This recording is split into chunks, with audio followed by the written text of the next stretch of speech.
Olá e bem-vindo ao The Crime Reel. O caso de hoje é sobre um talentoso pós-graduando de Harvard cuja vida foi tragicamente interrompida cedo.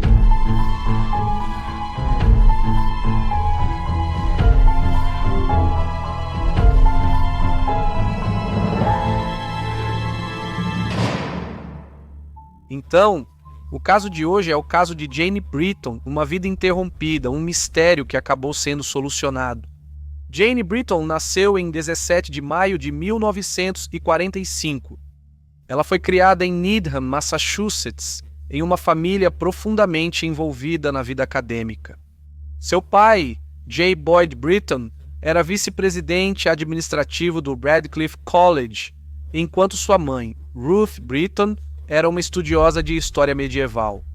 Jane cresceu em uma família amorosa, cercada de livros, ideias e amor pelas artes. Ela frequentou a Dana Hall School em Wellesley antes de ingressar no Radcliffe College, onde se formou magna cum laude em antropologia em 1967. Seu foco acadêmico era a arqueologia oriental, e ela já havia participado de trabalhos de campo no exterior, incluindo uma escavação no Irã. Amigos e professores a descreviam como intelectualmente curiosa, carismática e cheia de potencial.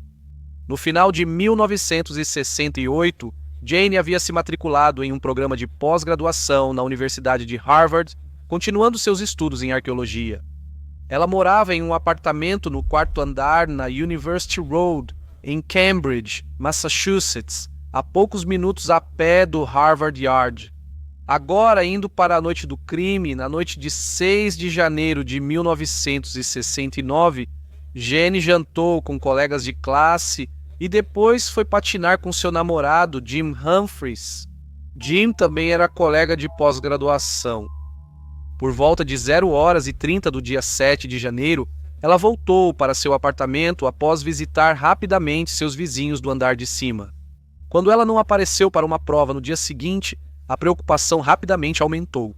Jim Humphries foi verificar como ela estava e tragicamente encontrou seu corpo sem vida em seu quarto. Ela foi espancada até a morte deitada na cama com a camisola. Um objeto contundente provocou fraturas no crânio e lesões cerebrais. Também foi posteriormente revelado que ela havia sido agredida sexualmente. Um detalhe forense importante surgiu. Jane havia consumido uma taça de Xeres pouco antes de sua morte. Isso foi comprovado porque o álcool estava presente apenas em seu estômago e não em sua corrente sanguínea. Isso sugeriu que ela foi assassinada logo após chegar em casa, talvez em poucos minutos. Testemunhas relataram barulhos na escada de incêndio do apartamento de Jane e um vizinho viu um homem fugindo do local nas primeiras horas da manhã.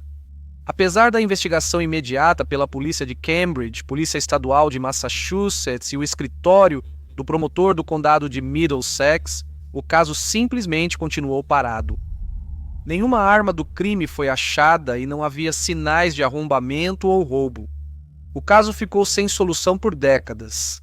Como Jane estudava costumes antigos de sepultamento, as primeiras especulações apontaram simbolismo ritualístico. Por exemplo, os investigadores encontraram vestígios de ocre vermelho, um pigmento às vezes usado em rituais de sepultamento pré-históricos.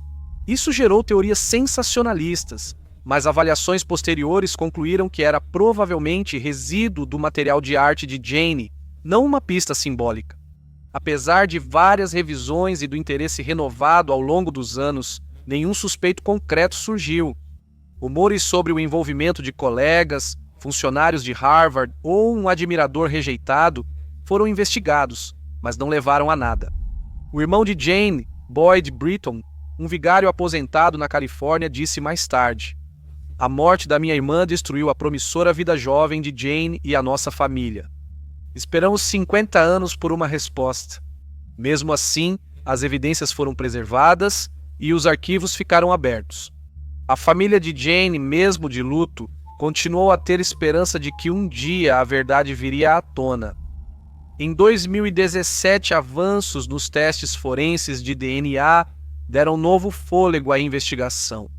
A análise no Laboratório de Crimes da Polícia Estadual de Massachusetts reexaminou as evidências da cena e conseguiu extrair um perfil de DNA ARI Chromosome Short Tandem Repeat a partir de amostras preservadas. Esse perfil específico masculino ele foi inserido no Combined DNA Index System, o banco de dados nacional de DNA do FBI. Isso resultou em uma correspondência parcial, uma possível combinação com um homem chamado Michael Sumter. Era um homem da região de Boston com histórico de crimes violentos. Sumter havia morrido em 2001, mas a polícia localizou um de seus irmãos biológicos, cujo DNA ajudou a confirmar a correspondência familiar. De acordo com a promotora do distrito de Middlesex, Marion Ryan, determinamos que Michael Sumter é o indivíduo responsável pelo abuso sexual e assassinato de Jane Britton. Michael Sumter foi condenado por abuso sexual de uma mulher em Boston em 1975 e cumpriu anos de prisão antes de morrer de câncer aos 54 anos. O DNA dele já foi relacionado a pelo menos 3 assassinatos não resolvidos ou graves agressões sexuais. A promotora Ryan reconheceu a dificuldade de concluir algo tantos anos depois. Eles disseram: "Este foi um crime que chocou a cidade. Somos gratos que, mesmo após quase 50 anos, a justiça, de alguma forma, pôde ser feita para Jane e sua família." Quem foi Michael Sumter? Quando Jane Britton foi assassinada, Sumter vivia perto de Cambridge e tinha acesso ao bairro dela. Ele tinha um padrão de violência sexual e o método usado no caso de Jane era consistente com outros crimes conhecidos dele.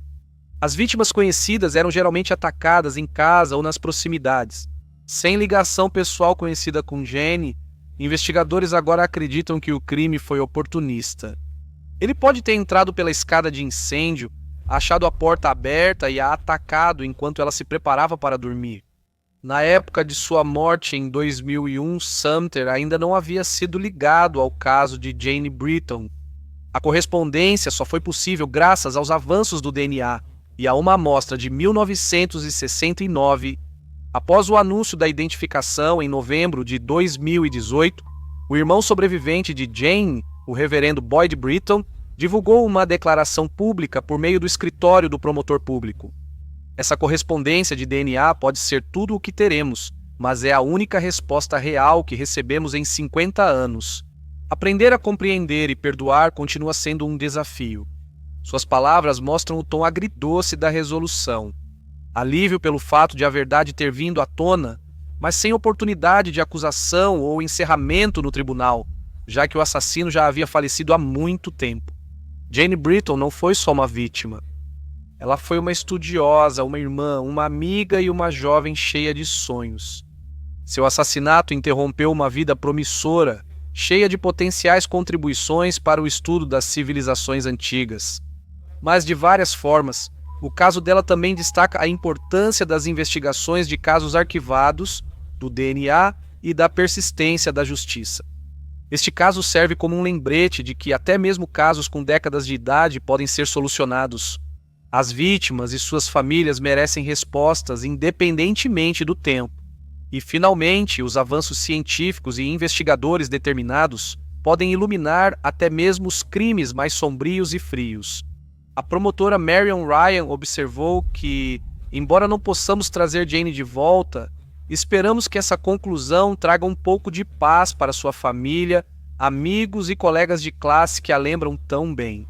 Isso conclui o caso de hoje. Muito obrigado por ouvirem. Só queria agradecer muito a todas as pessoas que têm me apoiado através do Super Thanks e também pelo Buy Me a Coffee. Há um link na descrição abaixo. Muito obrigado por ouvirem o The Crime Reel. Fiquem seguros. Até logo.